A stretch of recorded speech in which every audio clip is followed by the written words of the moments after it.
Welcome to Over the Falls podcast, episode number 34. This is what we've got coming up in this week's episode.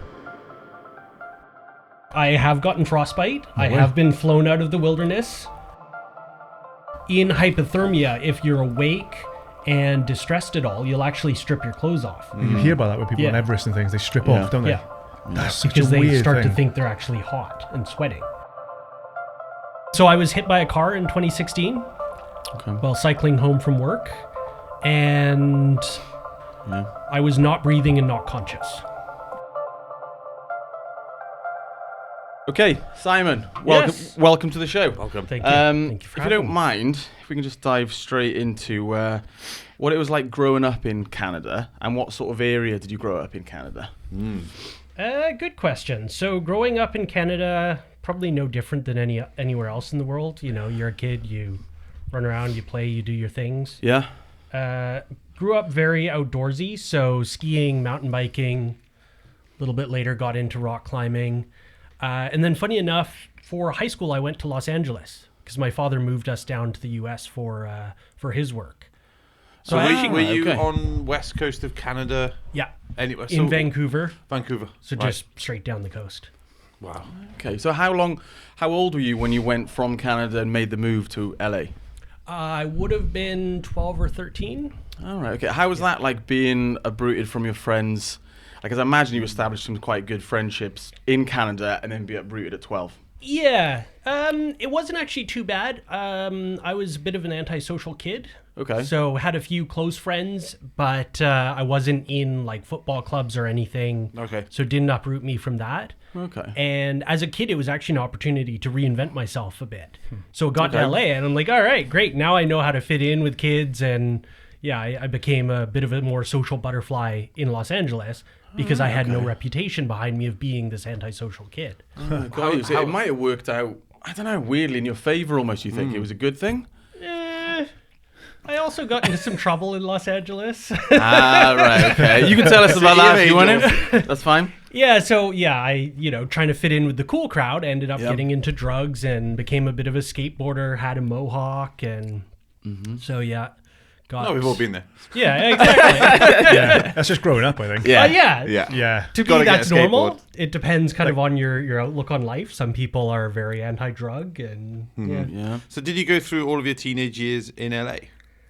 pretty much. So from 12 to 18 years old. Oh, wow. Yeah. Can't imagine that. Yeah. And being a punk rocker, I was like on the LA Strip. I saw, I don't know if you've heard of X, the punk rock band. They did a song 36, 24, 36. Okay.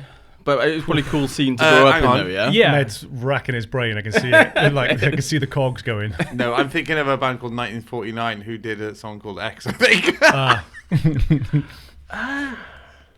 No, because I think X might have done a song called 1949 as well. Oh, it's got to be that then. Maybe I've Female just... singer? I don't remember. I don't recall. But heavier than punk. A little bit, like, yeah. Yeah. Well, I'll check it out. And if it's Yeah. the same one, when we post this, I'll tinker. Okay. Put But, a link in or something. you know, like you had the sort of outdoorsy upbringing in Canada. Yeah. Like, did that just all kind of go away in LA when you moved? Is in, you just had the No. city life there or not? No, so there is skiing about a 6-hour drive from LA. There's Big Okay. Bear, which Yeah. is kind of a smaller ski resort. And then a little further from that, about 8 hours away, there's Mammoth, which is Oh, a wow. fairly big ski resort. Okay. It's like Scotland for us, I guess, isn't it? Yeah, exactly. Like Scotland It's skiing. it's a day's drive, so parents take the Friday off from work. You drive up for the weekend. Stay up. Yeah. Yeah. How'd you get into skiing? Just growing up, so in Vancouver, there's ski mountains like less than 1 hour drive away. So it's just right, something okay. everyone does. Like Got school you. trips go skiing on school trips. Yeah. Yeah, we sort of did one ski trip to me, but it tends to be Dry ski slopes. sort of more affluent lifestyles have the skiing when they're younger Ranald. because it's like such a trek for people to go. Yeah, We have the dry slope, which is almost like if you just get like a scouring pad and just rub it on your face. It's probably like a It's one of similar, them, yeah. a similar thing. I don't know how it if you know what I mean. slides. I don't know how it works. I don't get it. I don't get Yeah, I it. don't know. It Pure works, luck. It's not You're the same. sliding on pure Yeah, luck. yeah. I did love skiing though when I started Yeah. going with school and stuff. We went to Austria a couple of times. Oh, cool. It is an amazing sport. It is. Yeah. It's really good fun. Yeah. And when you're sort of sitting up on the top of the mountain in a cafe, and it's Yeah. a hell of a view. Yeah. Incredible. Yeah. So you grew up around that sort of stuff in Canada then? That was Yeah. kind of like your... Like there's city buses that go up to the ski hill, so you can take transit up to the ski hill. Oh, so you can wake up in the city in your flat, your high-rise flat, go downstairs with your snowboard and everything, get a bus. It was not uncommon to see people on city transit with skis or snowboards. So different to here. Yeah, isn't I it? know, It's right? like complete opposite. It's an amazing thing. Oh, it's incredible. It I know is. we've got, like coast and stuff, but still it's not quite the same, isn't it, to be able to go and get like a bus up somewhere and go snowboarding or skiing. Well, I guess we got like the mountain biking. I guess that's kind of similar. Yeah. And I guess when Lots of it's cycling around here. not frozen, but the total opposite, you'd have mountain biking up there, would you? Yeah. Yeah. And you get massive, like that's where Crankwork started. Race Face in Rocky Mountain started in Vancouver. So it's massive mountain bike scene. That's where Wade Simmons grew up. I grew up riding with Wade Simmons. Incredible. Yeah. Nice. So it's a cool atmosphere, but it's also not terribly sustainable or environmentally friendly. Okay. Like the ski lifts are all running on diesel generators. Oh, with Yeah. Yeah. Yeah. There's no solar or wind in sight. And then everyone's driving minimum 1 hour, sometimes 3 or 4 hours to get to the ski hill. Yeah. Yeah. So yeah, it's good recreation and fun, but you've got to kind of look at, okay, if I enjoy skiing and I'm going to warm the planet to go skiing, eventually the sport I enjoy is no longer going to be there. Yeah, of Which course. it now Yeah. isn't. And like Worcester Blackcomb has had a terrible year this year. They've had puddles in the village and Wow. yeah. That's global warming And kicking in that's, then. Yeah. that's unheard Yeah. of, I guess. It's the end of skiing as we know it. Flipping heck. Yeah. How long do you reckon's left in that then? If that's melting, like 10 years at the most. it's pretty scary, Isn't, that, yeah. isn't it? isn't it if we can't reverse it or start reversing it by 2050, that's it. It's doomed. I think that's an overestimate because you remember when Al Gore was doing dude, his yeah. whole it's not global warming, it's climate change thing. Mm-hmm. At that time they said 2021.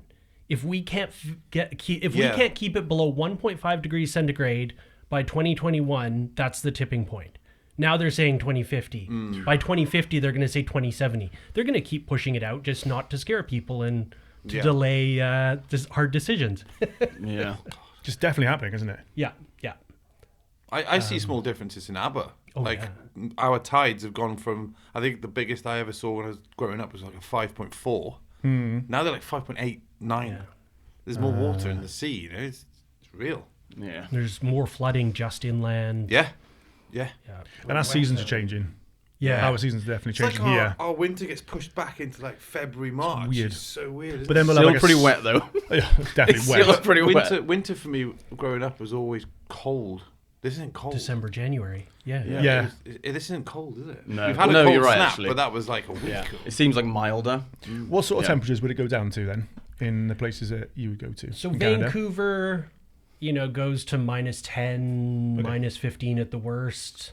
We had a couple winters where you had a good 12 inches of snow just on the ground for a month.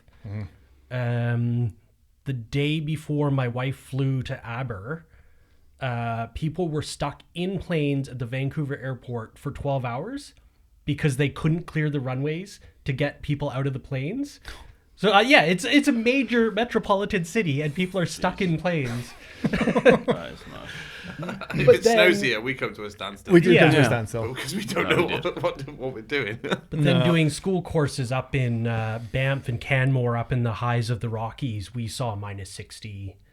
Like the really Serious. unpleasant stuff that like your teardrops freeze. Yeah. What is that temperature sort of like? Because I mean, when you're breathing it in, what is it? What does it feel like? Because that is really, really cold. Yeah, it's a different cold. As soon as you get over the coastal mountains, it's a very dry cold.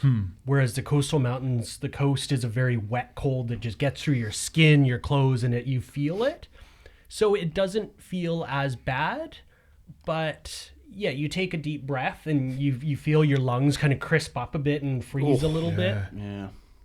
Because you hear about like frostbite and things like yeah. that. People must get into some real trouble with that. So Wouldn't take long, would it? I have gotten frostbite. I have been flown out of the wilderness. Have you? They thought I was going to lose toes. Oh no way! Did, So- did you? Nope. No. So what happened there? What So what it went was wrong there? It was a school course. So there was 20 of us out on course. Yeah. Pre-LA? Pre-LA, this is... No, post LA. Okay. So All I right. went to university for adventure tourism, which was skiing in the mountains. Amazing. Nice. Nice choice. Not gloss over it, that's what it is. Nice Yeah. choice. So we went to this area, and every year there's about a week in January that it just gets really cold in British Columbia in general. So it got so cold that during the day, as the trees heated up and thawed out a bit, they were snapping, and you'd hear this massive snap sound, and trees would just do that. Freeze thaw. Crazy. Yeah. That's nuts. Freeze thaw cycle would snap them all. So I think the second or third night, first it was so cold that the instructor said, okay, we're not doing any coursework. Just hang out, stay warm. Let's just have fun and get through this Safe. brutally cold temperature. Yes. Yeah. So second or third night, I woke up. Throughout the night, I could taste a very metallic taste in my mouth. It's like, that's a little odd, whatever. So I woke up in the morning, I'm like, oh, my feet feel a little funny. Take my my boots off, and yeah, my feet were black. Yep. Wow. Yep. So yeah, So there was no lead up to that. You just didn't feel that until... yeah, no, I just went to sleep and slowly froze. Were you like hiking through the day, like a long, like I don't like? What was No, that? we took one day to get in and then set up a base camp. Yeah. And the original plan was to stay at the base camp and go skiing on different mountains. Right. Okay. Yeah. But yeah, it was just so cold. There's no point getting sweaty and tired and all of that. Because sweating is quite risky as well, isn't it? yes, yeah. Because that can then freeze on you. Yeah. And it can hypothermia and all sorts of stuff, And right? it messes with your ability to sense cold. So in hypothermia, if you're awake and distressed at all, you'll actually strip your clothes off. You hear about that with people on Yeah. Everest and things. They strip Yeah. off, don't they? Yeah. That's such Because a they weird start thing. to think they're actually hot and sweating. What they're so confused because it's such a hot, like a extreme of one end of the No, scale. it messes with your nerve endings, Right. so you think you're sweating and too hot when you're actually freezing. Yeah.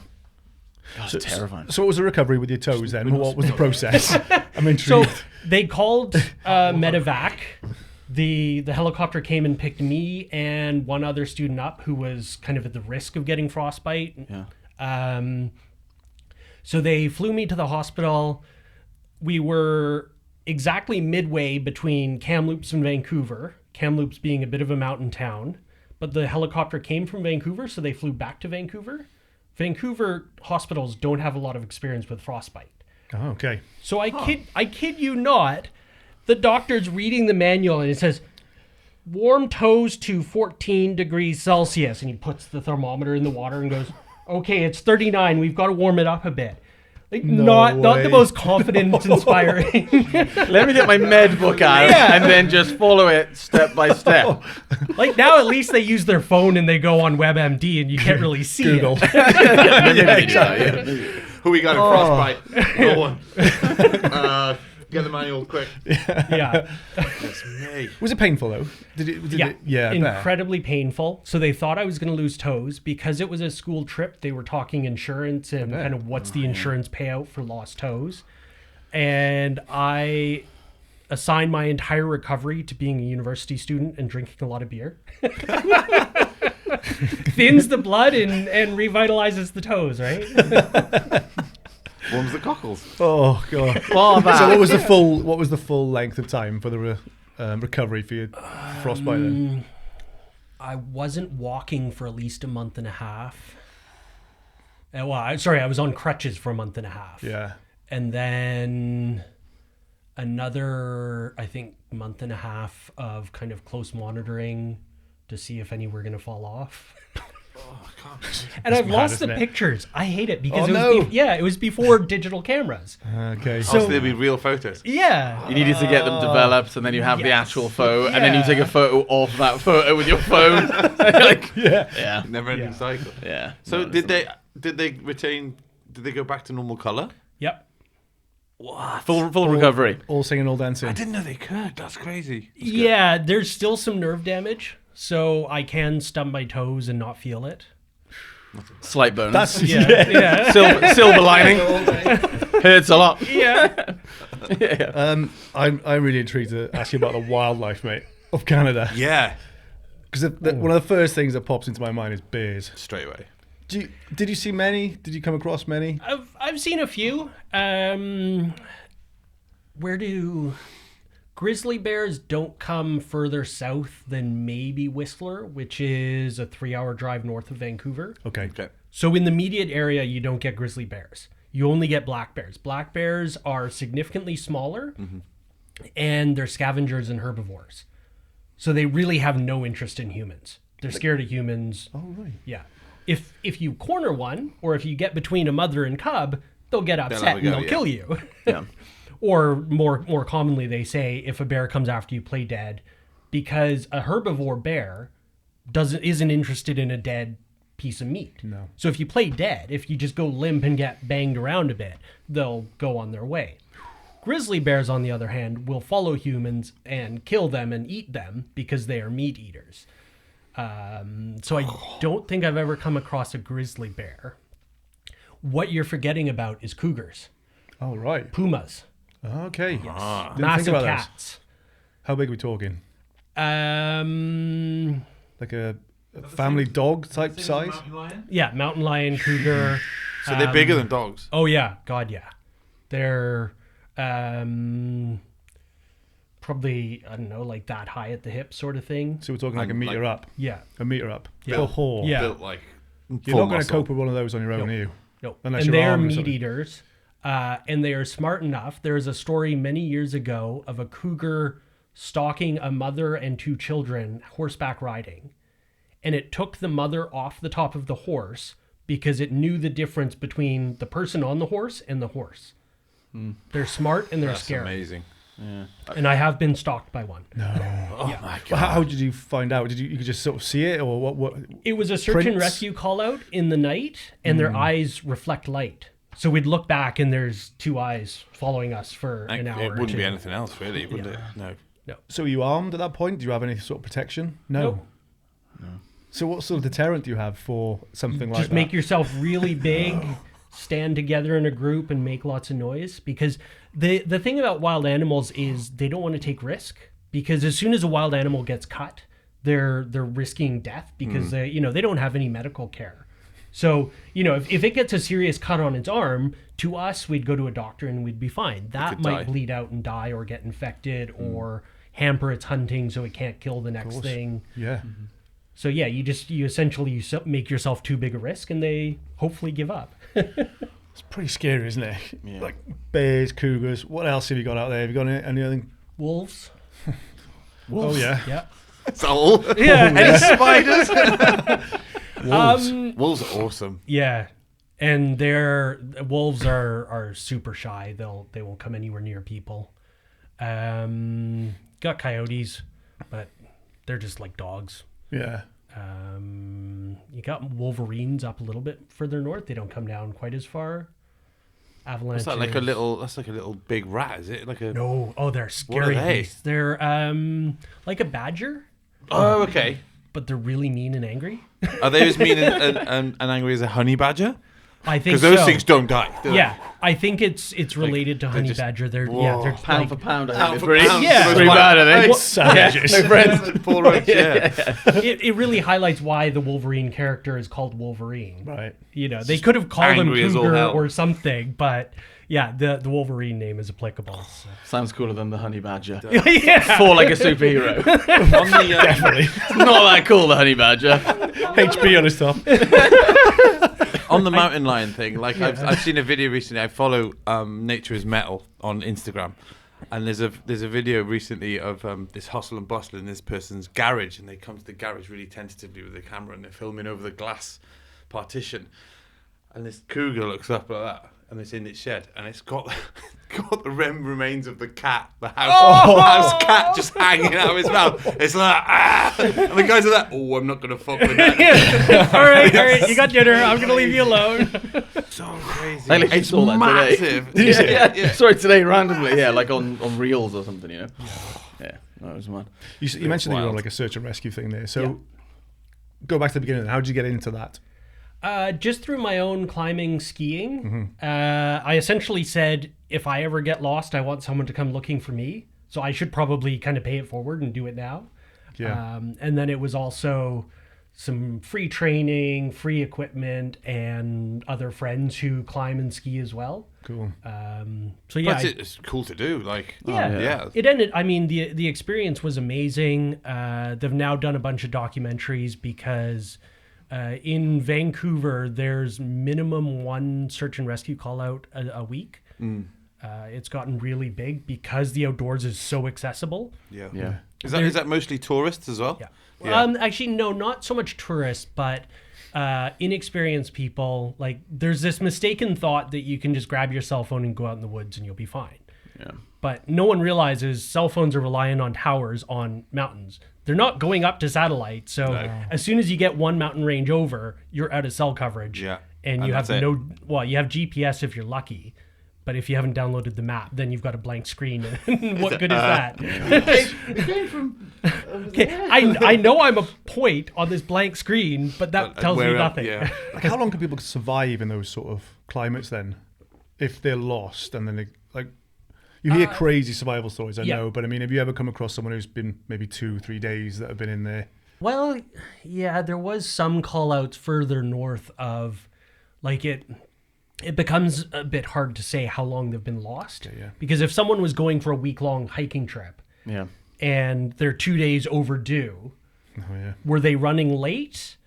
Or they lost have for they been 4 lost? days. Yeah, exactly. Yeah. So Right. at what point did you actually become lost or disoriented Yeah. versus you thought you were on the right path or whatever?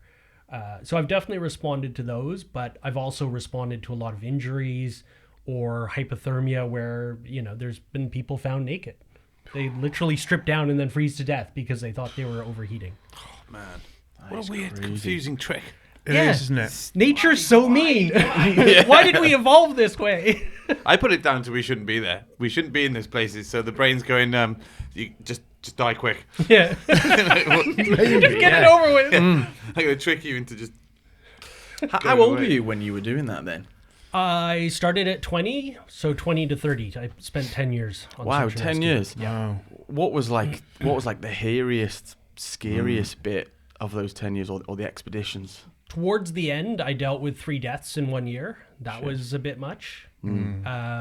Specifically, one was a fairly serious fall down a mountain, and he was still alive when we got to him. And he was blaming us for causing the pain. He thought we were torturing him or something because he was so messed up. So quite that was a little heartbreaking to have Yeah. someone doing like, "Why are you doing this to me?" It's like, no, And we're you're trying to help. genuinely just trying to help that person Yeah, and get them exactly. off the mountain or whatever, you know? Yeah. So that was hard. And then Yeah. he died in the ambulance on the way to the hospital, and my girlfriend at the time was the paramedic.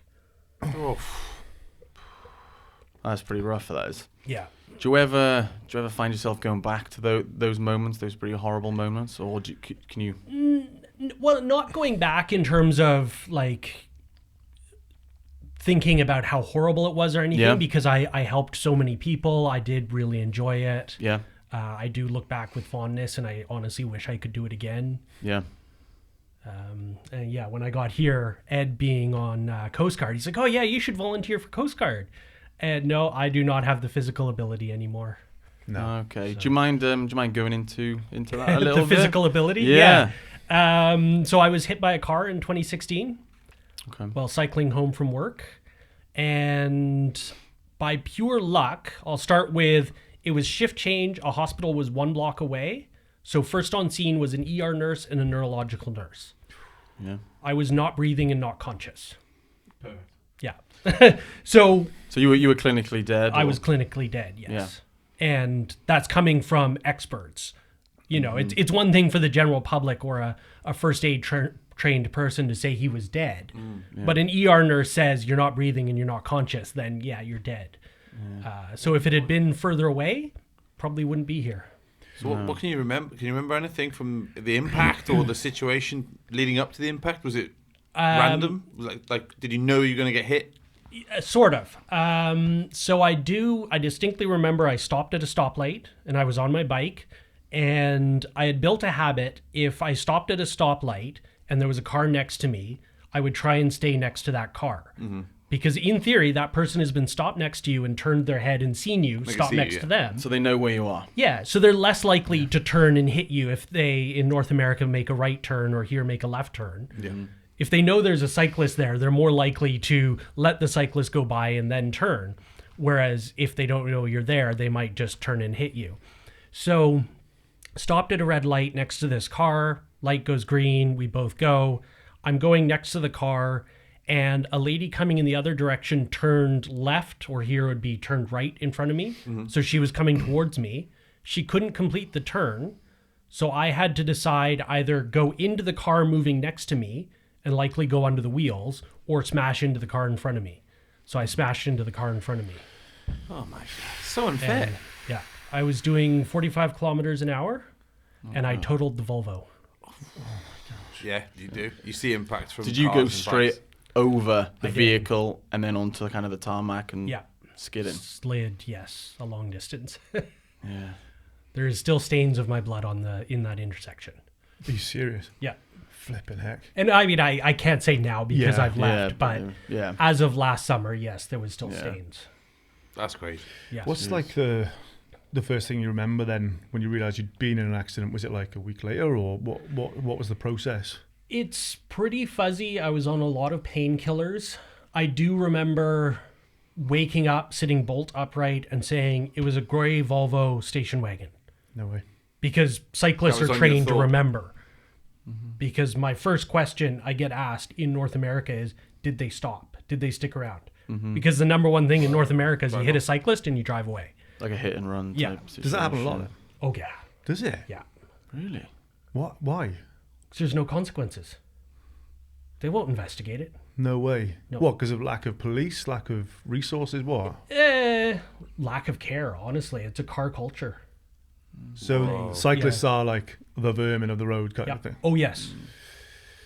Yeah. How could you live? Like Like, London, the thing is, though, basically. surely that Yeah. would like play on your mind. Though, I don't care who you are. If you think you've potentially killed someone or severely injured someone, like, how can you just drive home and be like okay with that? Your conscience has got to kick in at some point, Yeah. but by the sound of it, maybe not. I've many years ago, this is probably so 2006, like 10 years before my crash sort of thing, I had a pickup truck intentionally hit me. By- What, like a road rage incident? yeah. Or, Well, if you want to call it that, two lanes of road. After the intersection, they merged into one. So everyone used the right lane to pass everyone yeah. at the stoplight. So I pull up to the stoplight, and apparently he felt I was too far out and he couldn't overtake people. So he drove past and whacked me with his mirror in my shoulder. No way. Yeah. So yeah, like, no, honestly, North America, they're all about the car. it's crazy. It's like every cyclist I know, because I cycle as well. Yeah. But everyone's got a story, Yeah. even around here, Yeah. but nowhere near as bad as that. No. Nowhere near as bad as that. Everyone, That's like, everyone I've talked to has said, oh yeah, the drivers in the UK aren't great. And honestly, they're a million times better than North America. sounds it. There's a thing in North America called smoking out a cyclist, which is a diesel truck will pull up next to you and then just gun it to blow a cloud of diesel smoke in your face. What the And they just think it's funny. Yeah. Where So the hell does that come from? Don't go cycling in North America. I don't know. I don't. That's Man, mountain biking. That's it. Yeah. I think like you do risk injury all your life every time you're on the yeah. road. Yeah. But that I would never ever cycle in North America. No. No, no way. And after I learned that hard lesson, I won't either. No. And the funny thing is, I got into road cycling, kind of rewinding to the mountain biking stuff. I dislocated my shoulders a bunch of times. So I went, okay, I'll get into road cycling because that's safer. You don't dislocate your shoulders. Yeah. Yeah. Then you find out that every driver is trying to kill cyclists. I'm going to ask a bit of a deep one here, Sure. but you were clinically dead, right? Yeah. Do you remember any of that moment? Was there anything there, like the light at the end of the tunnel, all of that stuff? You'd Was there hope, anything but there? no, nothing. Nothing. Yeah, I know. I'm sorry, I can't give No, you no, no, any hope for the light or. So you it was woke up void. and then it was like, so you got hit and then you woke up in the hospital type Yeah. thing. That was it. Yeah. Yeah. Nothingness. Yeah. And how much time had passed? The first roughly? time I woke up was, I think, 10 to 12 hours later. Wow. And so that was kind of sitting up and saying it was a gray Volvo. And then I remember bits and pieces of the next 2 weeks. And unfortunately, being a driven type A personality, I insisted on going to the bathroom for myself, getting up and walking around.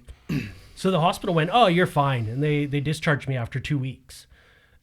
What were your injuries then? Severely dislocated hip that took 4 people to relocate. Broken shoulder, massive lacerations all down my back, 3 broken ribs, punctured lung, severe head injury. I think that was it. That's enough. Yeah, that's pretty all. rough, That's what I yeah. remember. Yeah. Yeah. You're so lucky to be alive, Oh God. Yeah. Yeah. aren't you? Yeah. Did the guy stop? He did. Yes, she did. She did. So yeah. My word. So as best we can tell, she was trying to get to pick her kids up from school 3 seconds sooner.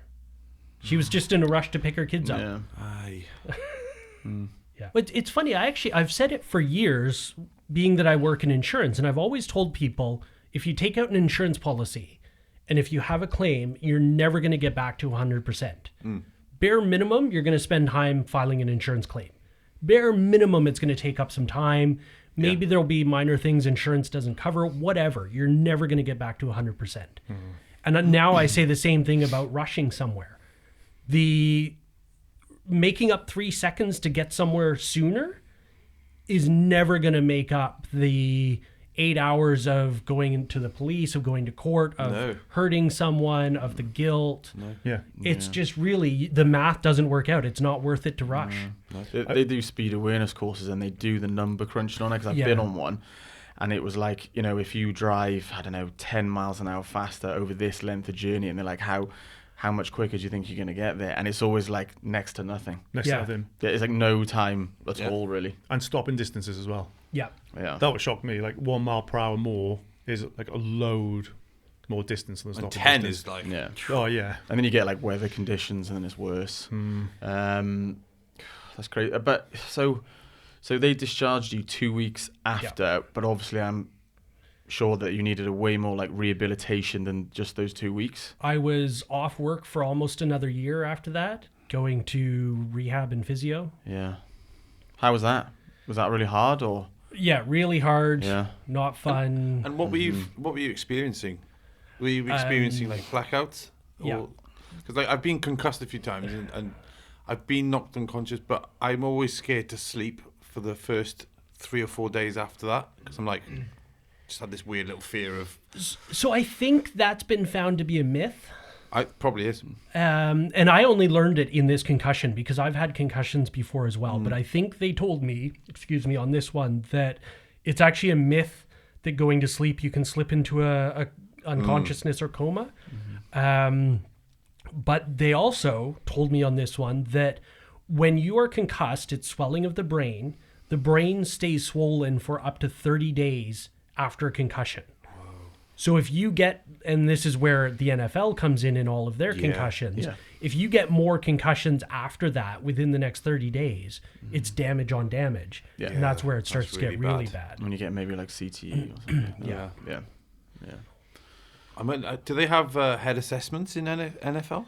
Oh yeah. Yeah. They do now. Yeah. Because there's huge cases, aren't there? Yeah. I think, who do it. And rugby. Yeah. Rugby have started doing it now. Is it like George North, for example? He got. Strict. But NFL was the one who started all that. I'm pretty sure that's true. And they wear helmets, which you'd think might be like slight damage limitation, but they obviously still take huge hits, don't they? yeah. You know? So you mountain biked before, and you've both worn like full face helmets and stuff, right? So if you have a massive hit on your head with a full face helmet, it's like it stops. For me, it stops physical damage, but not it internal. stops the sharp impact. Yeah, like the cut. Or You're not going to be yes. bleeding on your head. No, But the your brain has head still is been shaken rocked. around. Yeah, shaking Yeah. around as in like, you might get like a whiplash or like It's like you're a shaking around. soft entity inside like a A nut hard shell. shell. Yeah. Yeah. And then the other one is with football, you're compressing the head when you do a tackle. It's just the spine going up into the brain. So you're just getting an internal concussion. Sorry. Sorry to get graphic. Sweaty palms from that. It is so risky though, isn't it? Yeah. So you actually cycled up here tonight. Yep. How long did it take you to get back on the bike after something like that?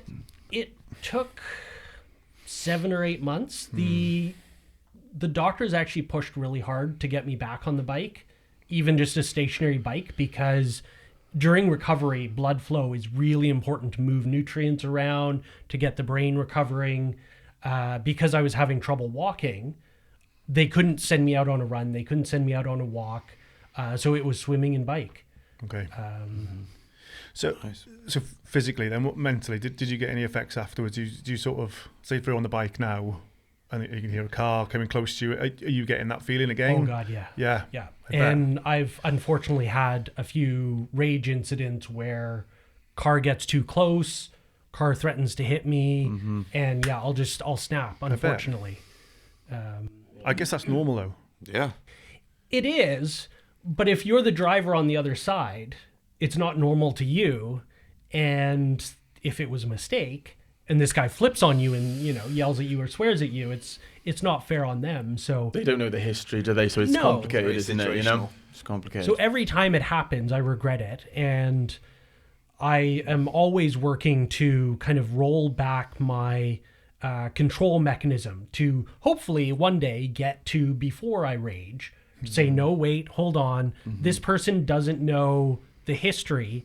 They were just making a turn and they didn't see you. And that was just a complete accident. Yeah. It's a one-off for them, but it's your Yeah, it's my life. the 12th or 13th time it's happened to you. Yeah. It's probably quite frustrating though, isn't it? If you get a driver and they're like, they go too close to you, they make a turn, they don't see you. Because I don't do a lot of road cycling at all, but I can imagine it being like pretty frustrating. You think like, how can you not see me or something, Yeah, and I mean, at this point, I mostly ride on gravel and mountain bikes. Yeah. Riding up here, I rode on the sidewalk. Yeah. Okay. Because I won't ride on the road in the dark at all. Right. Okay. Yeah. Got you. Yeah, fair. Okay. Well, what sort of like lasting injuries then have you got from it? Because you mentioned that you can't really do the same stuff as you used to be able to, like expedition or climbing wise. So they don't know what's wrong with my hip, but something is wrong. At least once a week it'll crack, and it sounds like a knuckle cracking, but louder. Yeah. Like my wife will hear it in another room and be like, "Oh my God, your hip just cracked." Wow. And all the muscles will tense up and start actually spasming, and you can actually see my entire leg moving, and that just goes with 24 to 48 hours of pain.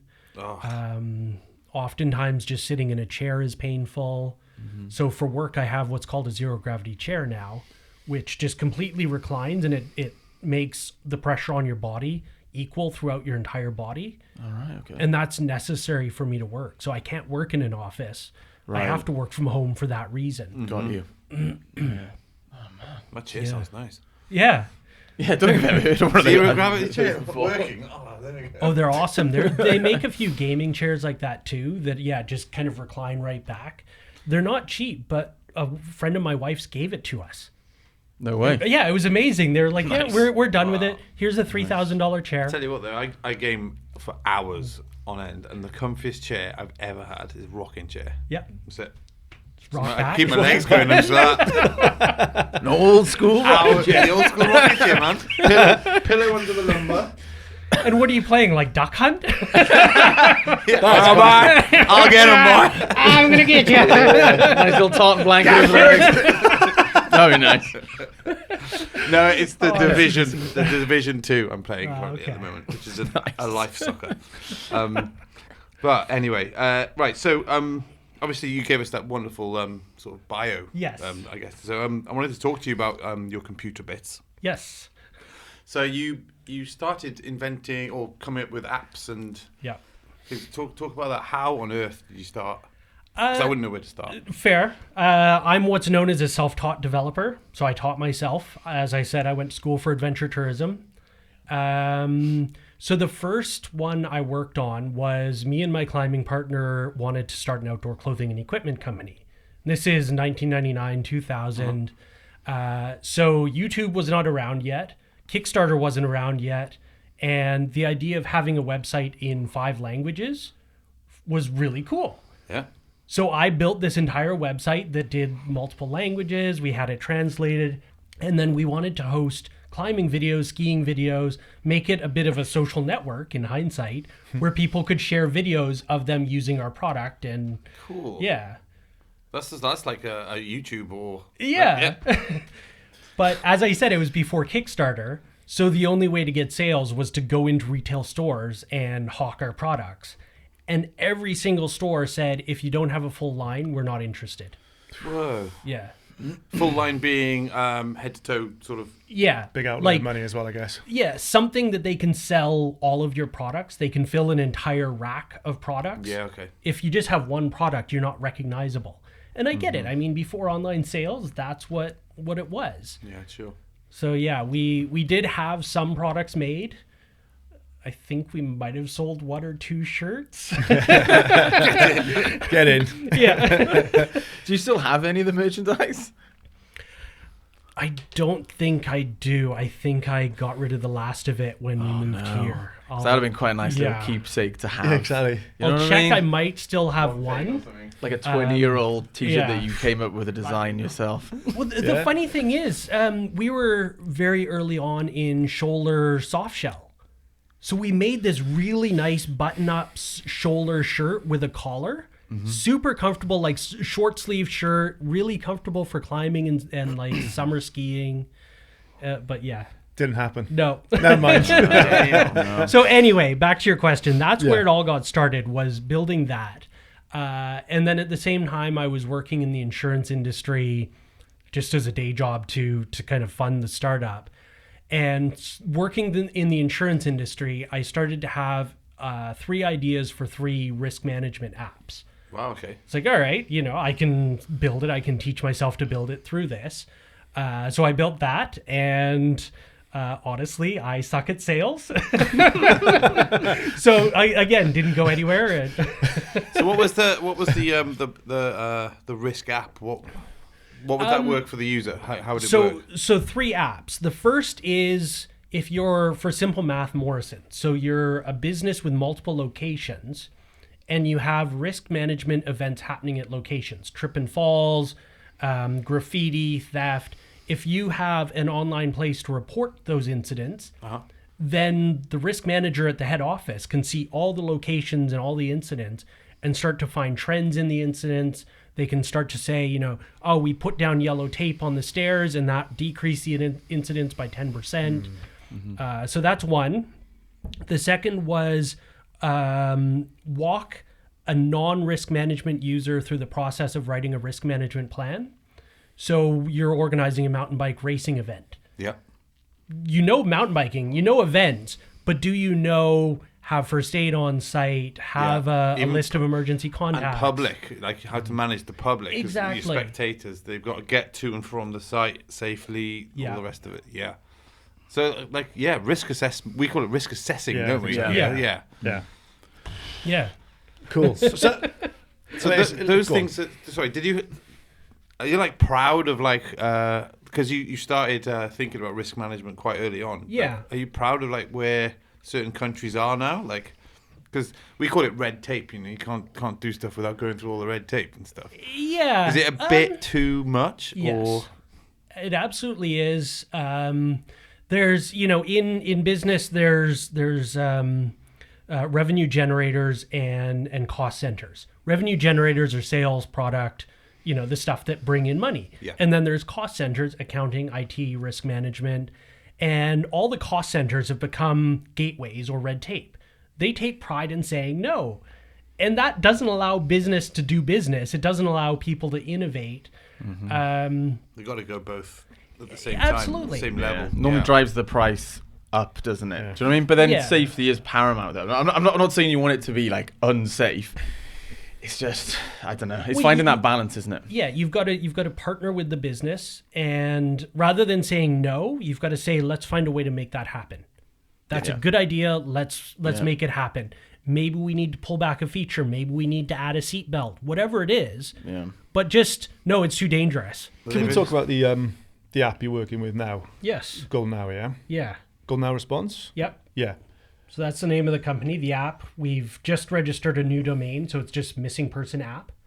So we do what the URL says. Tell us what it is then. What are you doing and why did you set it up? Me and a friend were sitting around over beers rehashing search and rescue callouts, and we were talking about the delay between when someone's identified as missing and when the police show up to collect data and kind of go, yeah, actually, we should probably be acting on that.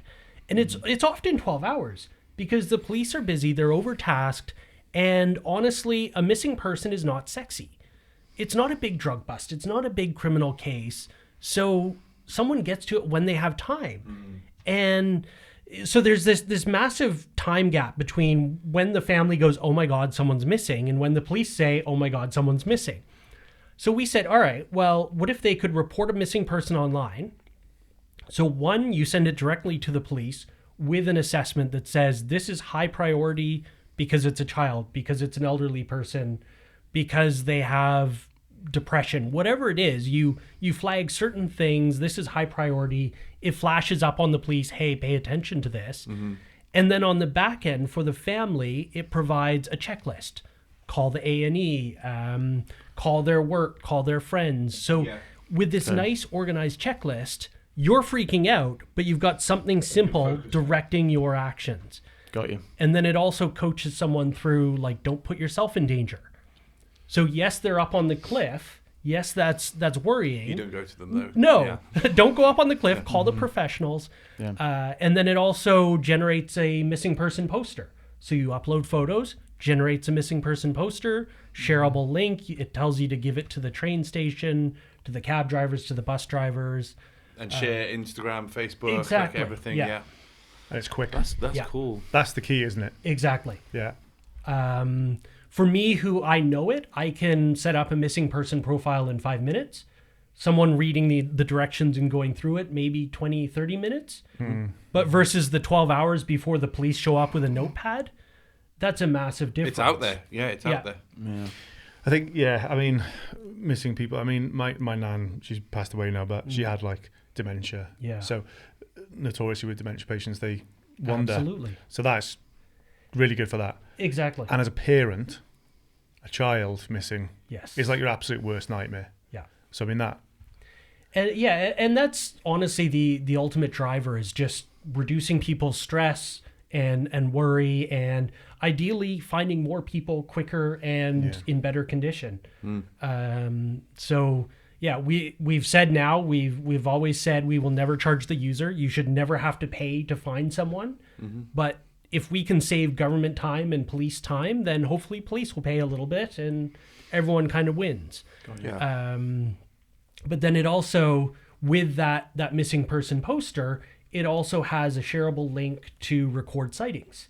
So you can start to go, okay, sighting there, sighting there, sighting there. Well, they're in a line down a road. Okay, this is a pattern.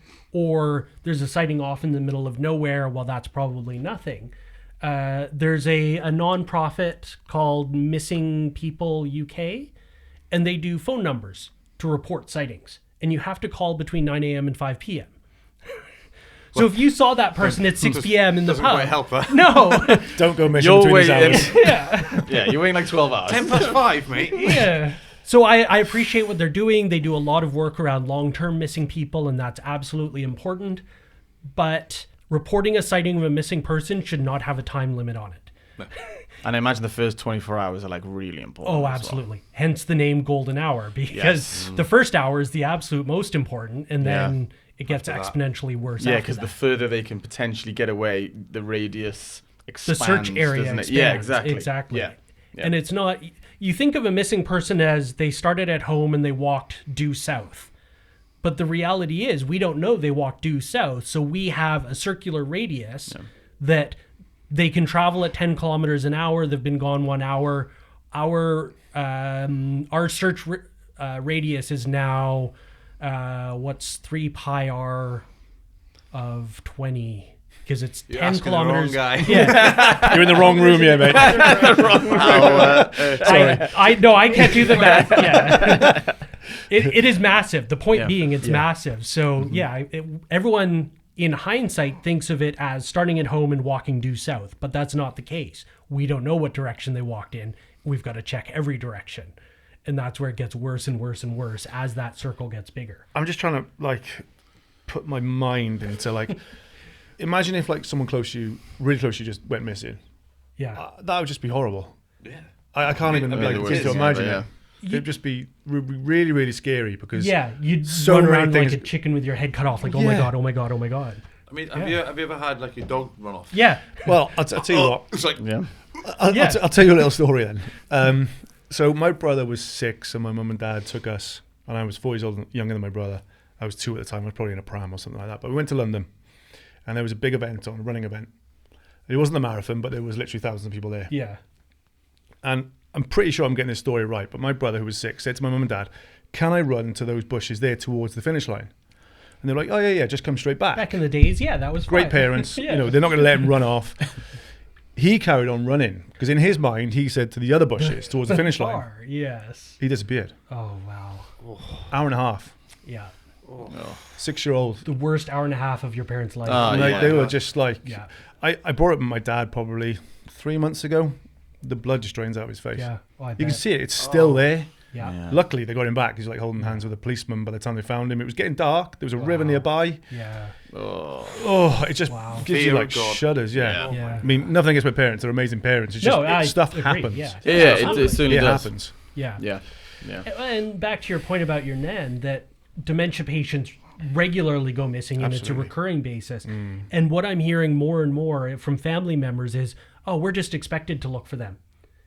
And it's just this hidden cost of a dementia diagnosis that no one talks about of, oh, by the way, you're going to take a sick day once a month to go looking for your missing nan.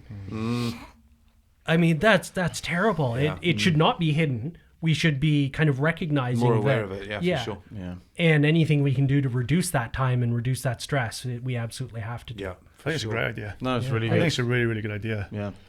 So it's up and running now. Have Yep. you had any use of it? Has any? Not Which is use- good. Well, yes. I mean, this is one of the funny things. This is my first app that I No don't hits want anyone to today. use.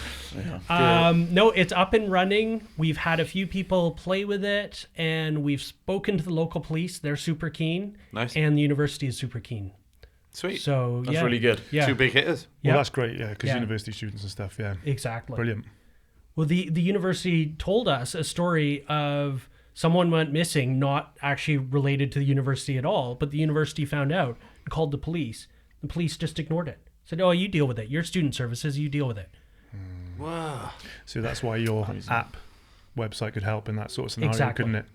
Could flag it real quick. Flags it real quick, and it goes to the search commander or the search manager, the person who knows about search, and can look at it and go, "Yes, we need to deal with this."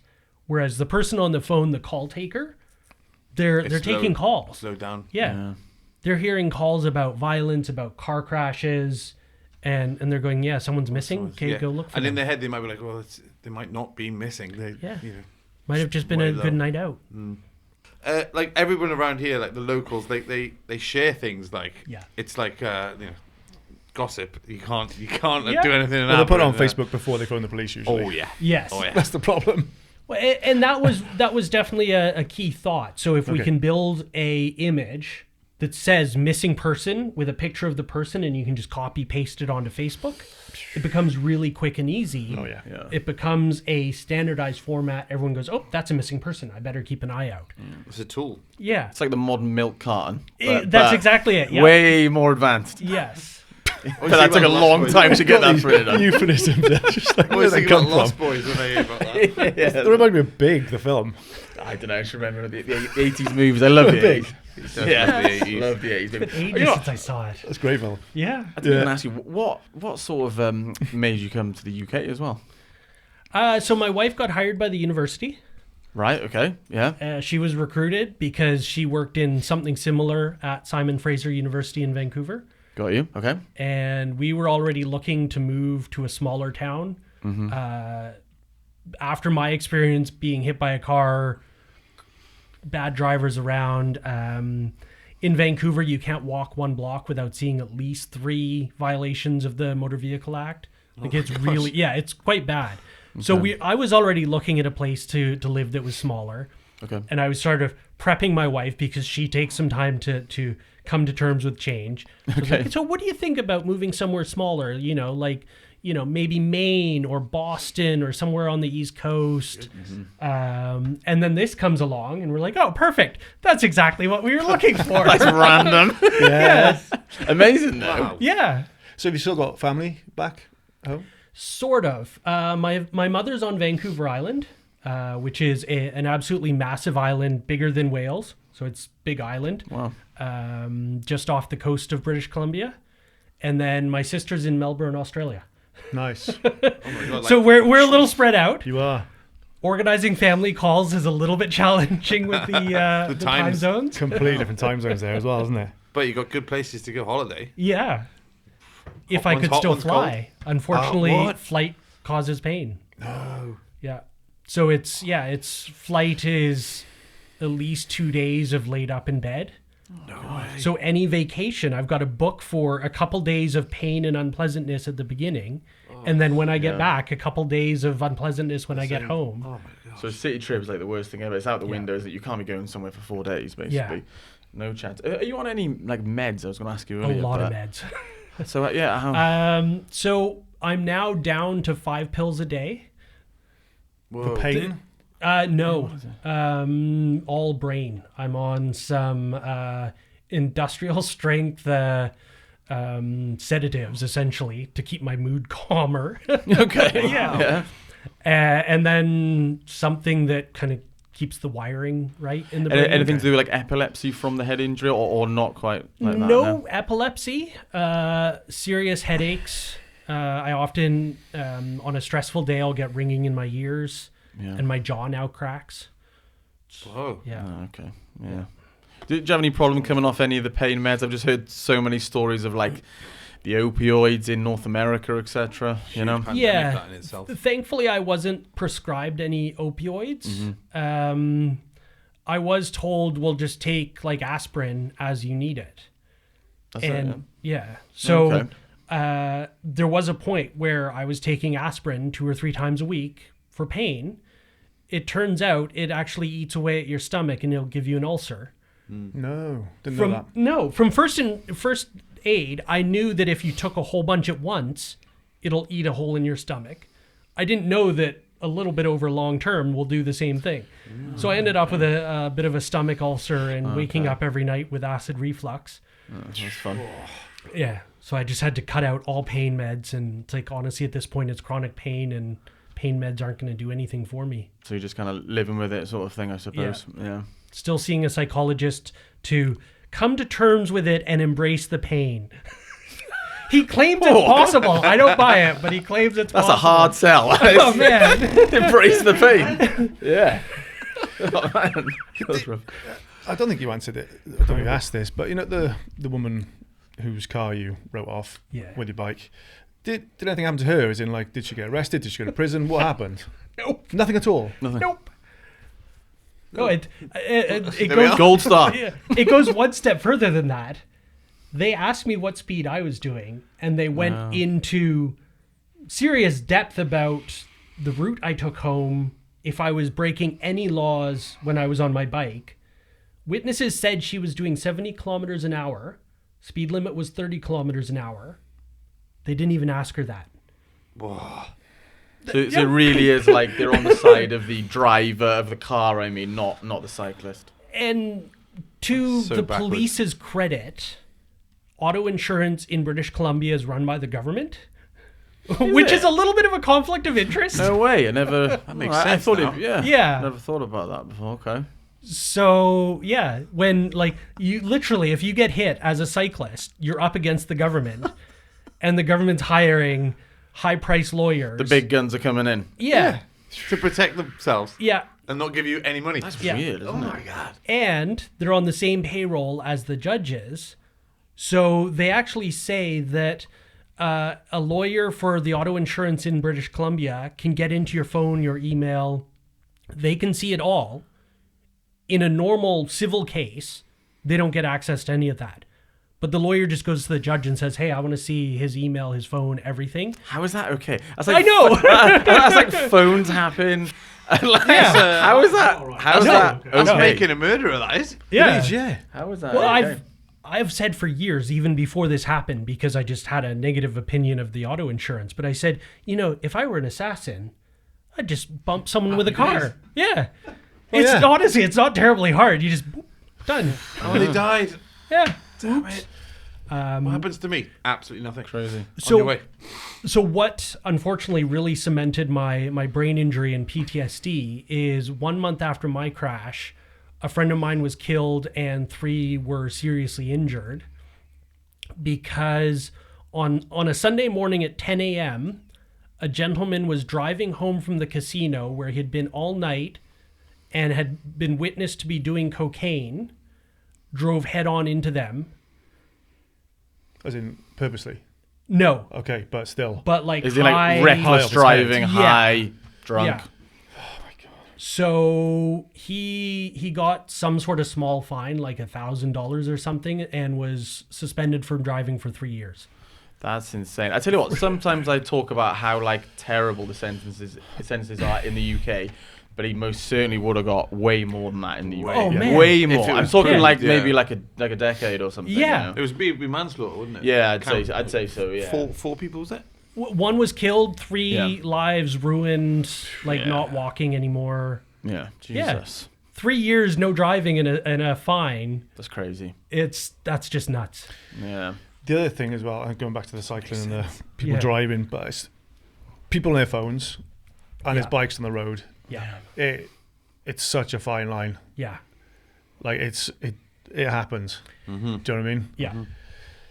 Yeah, because like one of Catherine's, my wife's friends got killed, like similar sort of scenario, like three, 4 years ago. Yeah. The guy was like on his phone. She was up ahead, sort of cycling away. Yeah, just 60, 70 miles an hour. Yeah. Yeah. Yeah. It's like people don't realize who are driving in vehicles that it's pretty instant Yeah. or pretty catastrophic if you're going to hit a cyclist. Yeah. Well, or Just stuff your anyone. phone, It's what basically. we're calling vulnerable road users, whether it's a wheelchair, a child, a pedestrian, cyclist, Yeah. anyone. Even a motorcycle is a vulnerable road user. Oh, yeah. From a car's Yeah. perspective. And there's plenty of research out there showing that using a phone is equivalent to being drunk behind the wheel. So distracting. Well, your attention is completely So gone. distracting. Yeah. Yeah. You know. You can see people sort of, you can tell as well when people are actually on their phones, like ahead of you. You're like, they're all over the shop. Oh, They're yeah. Well, they're swaying weaving. in and out. Yeah. Like, yeah. what the hell are they doing? You can sort of see in the wing mirror or the mirror. They're just like Yeah. Yeah. this. I see it all the time. They're normally like, I'll pass people and they're going quite slow in traffic, and they're like this. Yeah. Definitely. It's the down glance, isn't it? That's the one I normally see. Not like over there, but they must have it like maybe by the wheel, and it's like that. Because You they just know look- they and need to it's like- hide it. They must go into the back of people occasionally. It isn't like it must happen where they're just like this, and they're just like, oh my. What happened to the person driving the car, by the way? Do you know? It was a van. Right. So it was a big van. Yeah. And apparently because he had an 18-month-old child at the time in the front seat, and he blamed the child, saying it was going through his phone. And Right. he was trying to like Right. tender I'm to his child sure. on the front seat. But it's all like historical on your phone, isn't it? They Yeah. can go back to it to Oh, see yeah. exactly what you were doing at that time. Yeah, and it was sure like they can. Instagram, Yeah. Facebook. I'm Your sure. There's no way 18-month-old you- kid no. is not going to be No. scrolling through all that He's stuff. scrolling. Nor is it going to be switching apps. Exactly. A kid might hit a screen, but they don't Yeah. know how to switch apps. As soon as you're switching apps, 18 yeah. months. He wouldn't know. Well, how to no, turn the that's- phone I on. guess Yeah. not. No. But no, but I guess the child of that age would just be like pressing buttons. They wouldn't Yeah. be like Mashing the scrolling screen. through and things. How long do they get? Or did you know? Or To be honest, I think it's still ongoing. all right, okay. Yeah. But even for them to investigate that is massively different here than North America. They didn't even ask the lady if she was on her phone. They didn't look at her phone. No way. Didn't look at security camera footage to see. If it was reckless driving, Yeah, nothing. you know. I can't believe that. That's No, yeah. absolutely mad. So shortly after my crash, the government-run auto insurance identified that their claims costs were too high. They were losing money, and taxpayer money was having to go into the auto insurance company to cover their claims costs because they were too high. So their solution for this That's broken. was to make it illegal to sue them. Instead of making the roads safer, they just said you can't sue us anymore. I have to get my A few tin other hat things on you in a could minute. do there. Make people pay a bit more for their insurance, make things safer, but certainly not It's like the other one, you know? protests now. You can't protest now. French do. Yeah, Germans do. The French do. The French are great at it. No, but it's just like, surely the money doesn't trump safety, right? Well, In some people's minds, it Yeah. does. In some people's minds, it does. Definitely. So all Sad. that is to say, be very careful going to British Columbia, because if you're a pedestrian and you step out on the road and get hit by a car, they've set a fixed amount of money. If you lose a foot, it's $10,000 or something, and that's all you get. No lawsuit, no trial. Just that's it. Yeah. The person who's driving, they're probably not, maybe a ban of driving, but that's it. Or something. They may not even know anything happened, Keep because on the going. insurance company will settle on your behalf, and they'll just say, yeah, your rates went up for that minor accident you had.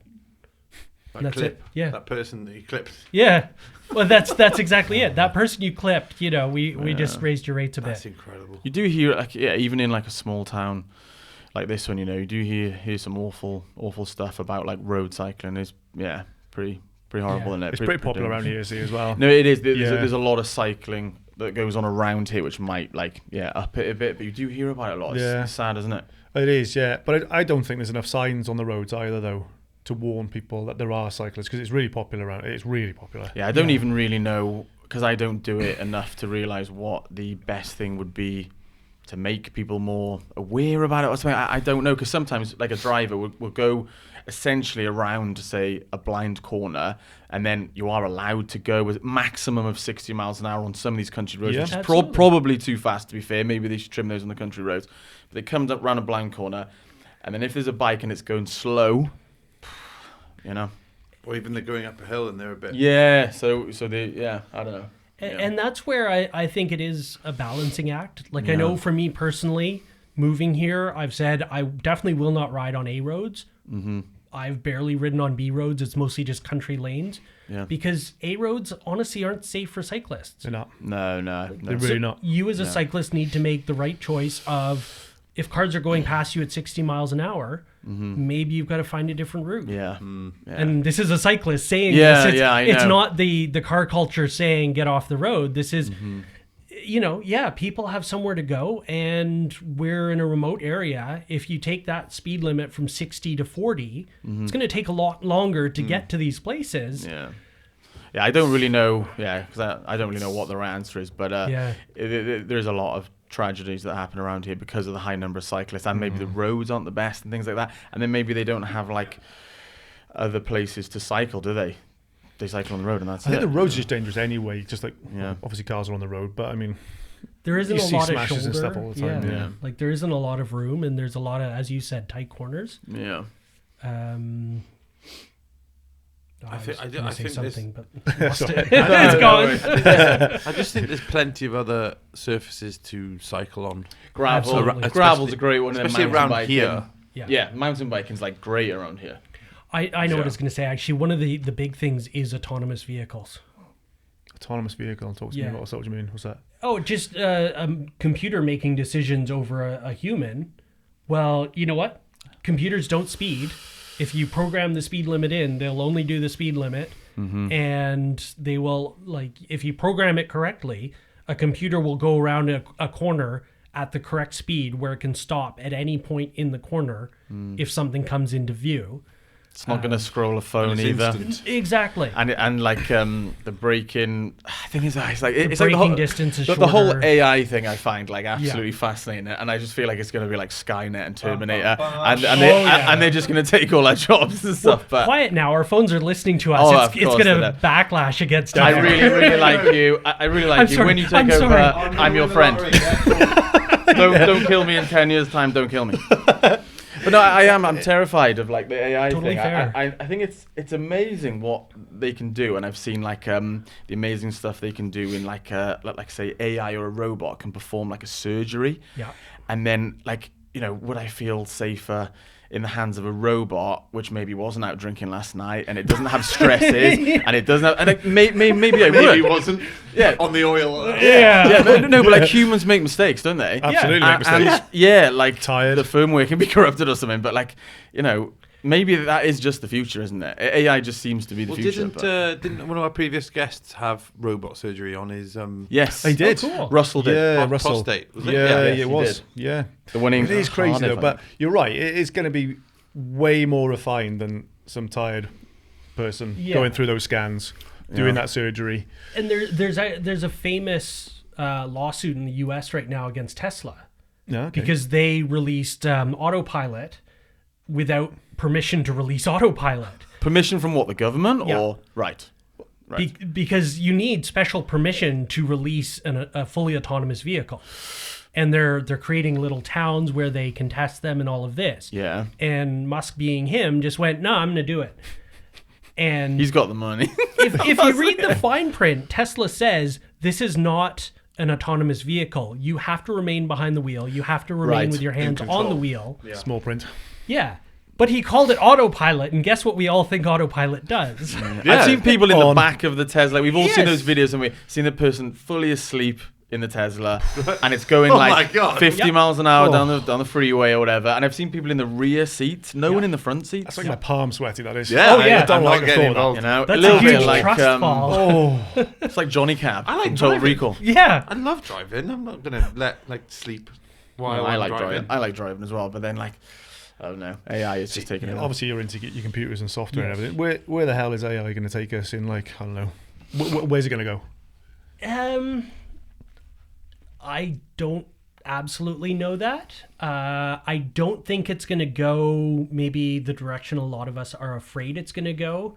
There's a lot of talk about ChatGPT and what can it do. I liken it to a Xerox of a Xerox, because ChatGPT is using the internet as its data source, Yeah. but it's also generating data on the internet. So if it's doing this circular, say right now 20% of the internet is generated by ChatGPT, 2 years from now it's going to be 50% of the internet is generated by ChatGPT. So it's training itself. And if you remember the old days of Xerox, if you take a Xerox of a Xerox of a Xerox, the quality gets worse every time you take a Xerox, right? What's a Xerox? Just explain to me what that is. What do you mean? Photocopy. Oh, okay, sorry. It's American photocopy Sorry, company. got you, It's, yeah. Fine. it's like Kleenex. It's become... Yeah, the brand has become exactly the yes. item. Yeah. Sorry, Yeah. you're right. Yeah. So Durex. photocopy. Yeah. So if you take a photocopy of a photocopy, and it was famous in search and rescue because you'd have forms and Yeah. you'd photocopy it, and one little Incident black forms. dot would get bigger and bigger and bigger over time with every copy. Well, the same thing's going to happen with the internet. So the AI is going to be trained on its own data, and it's going to get fuzzier and fuzzier and fuzzier. And I think ultimately it'll just destroy itself because the results will get worse and worse and worse. I kind of hope you're right, because my brain goes more of like the sort of scarier, darker way. Watch too many Black Mirror episodes, I think, Yeah. and it's just, What's that? We were talking about before, the cartoon where they're sitting in like a space. Oh, it's the robot one. Wally. Wally. Oh, yes. I So feel the like fat they've. captain sitting Yeah. there just floating around, just pressing buttons. Yeah. It's What- kind of like that. I love the It- X-ray. Could on be, that. couldn't It's it? one of my Yeah. favorite movies, and the X-ray is The the X-ray key is one of my thing. favorite parts. The bone degradation, I Yeah. think, and It's like his hands have gone. Spuds. It is a great film. I haven't seen it for ages, but yeah, they was on like a floating lilo, sipping his Yeah. Coke, and they It's just a great life. well, Easy. but they said when the Segway scooter came out that was going to be the end of walking. yeah, it's certainly not. It's not.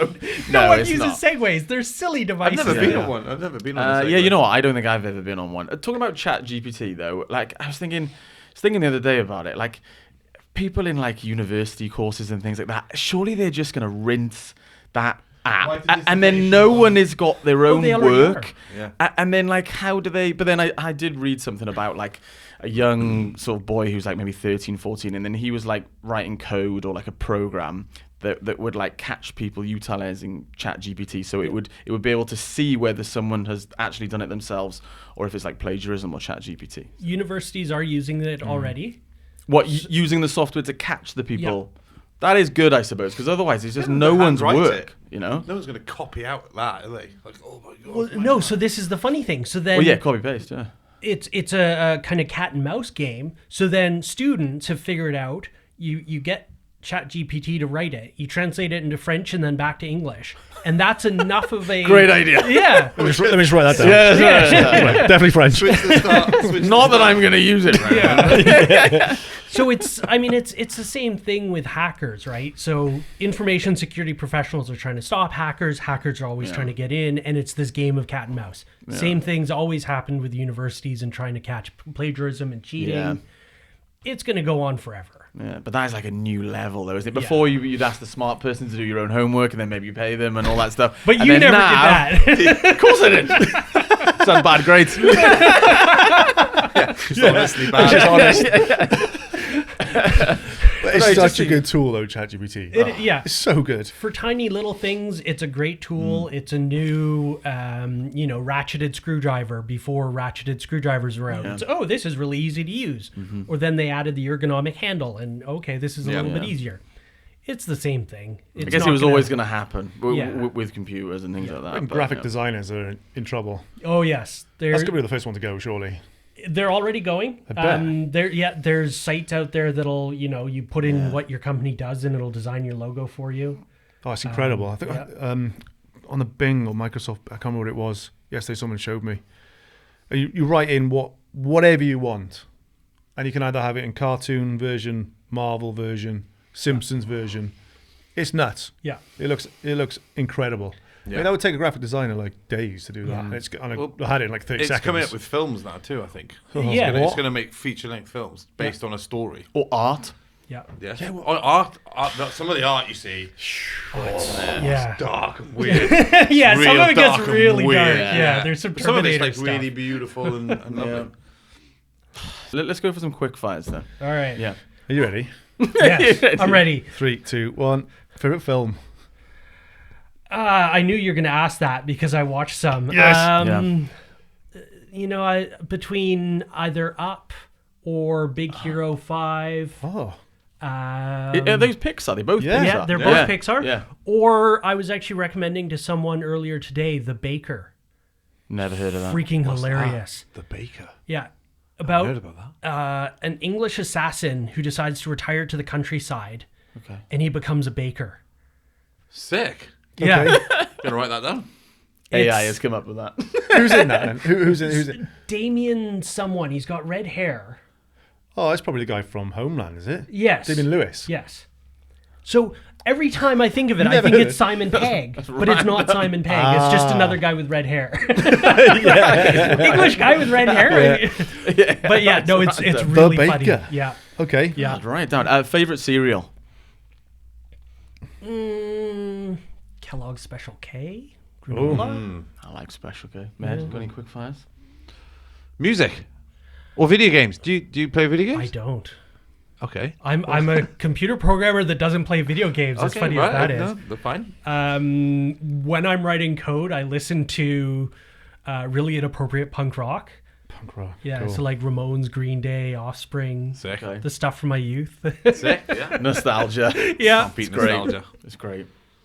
How old are you then? You're on our age, are you? 40, 41? 42 now, I Oh, think. pretty much, yeah. Because Offspring was around when we were sort of 16. Yeah. Really big, wasn't it? At Yeah. the time then. Yeah. Yeah, I mean when Smash came out. Yeah. and Smash was one of my that. favorite albums Yeah. when I was about Bosh. 16, maybe 17. I can't And remember. Green Day were yeah, a bit earlier. Yeah. Well, Offspring had 2 albums before that. Yeah. Yeah. Did they? Yeah. I Things think are my really knowledge is good. pretty They're poor. really Dookie was Yeah. pretty old though, right? As in, Dookie, like, yeah, that's what the as really in, like, famous. that was out. It think felt Dookie like it was- was out. Dookie was like 94? 93, 94, I think. Okay. Yeah. Yeah. Still a long time ago though, if you Yeah. think about it. Yeah, so we were 30 12, years. 13 or whatever Yeah. it was. School bus times it was, yeah. Yeah. School bus. Yeah. Cassette. And you press Sit there that looking skip at button, and you go, oh, it stops on the next song on the tape. or when they made auto replay though, Oh, yeah. so it'd go to the end and then switch sides on auto reverse. That's what it's called. Yeah, you didn't have to take the tape Didn't out. have to take it out. Batteries just Or died. MP3 CDs. Yeah, I remember When you those. could get like 700 songs The on a most CD. short-lived bit of tech ever, though, wasn't it? Yeah. Like, Mini disc was Mini probably even disc, yeah. shorter. Oh, than yes, that. you're The right. The mini Or, disc felt like it was about 2 years, and then the MP3s came in and just killed it. Or DV. The tiny little digital videotapes that went in camcorders. Yeah. Yes. I remember those. Yeah, the tiny Yeah. little Yeah, ones. TVs. Yeah, I remember them. Oh, Like the Betamax of the Yeah. handheld quarter Yeah. world, you know? It's random. One last quick fire. Favorite chocolate bar? Favorite what? Chocolate bar. Reese's peanut butter cups. I love that. Good shout. Yeah. Oh, I love that. Yeah. Really Moorish, just like Yeah. Yeah, I don't creamy. like- I could eat so many of I them. don't get involved with those. Toblerone is my one at the moment. Switched from double decker to Toblerone, I think. I like it. See, I feel like the quality of chocolate has just gone down through our lifetime, though. So that's like growing up, going skiing, parents would get like a Toblerone bar and you'd munch on it throughout the day of skiing. And now you eat a Toblerone bar and it just doesn't taste the same. Yeah, yeah, true. Yeah. And you got the old Just becomes a shrinkflation as well. Yeah, that too. Way smaller. Yeah. Way smaller. Yeah, you used to be able to get like 3-foot log ones. Yeah, it's like little things I now. saw one the other day. It was massive, right? It was huge. Was it an airport But one? no joking, it was £75. Whoa! And it was like, it wasn't that big. It was big, don't get me wrong, but it was 75 quid. In So the you're, garage. you're probably thinking of the old 3-foot ones that I'm thinking of. Gotta too. be. But 75 pounds. £75. Yeah. That's ridiculous. Oh. On that note. Get it for you for Christmas, man. I'll sell it.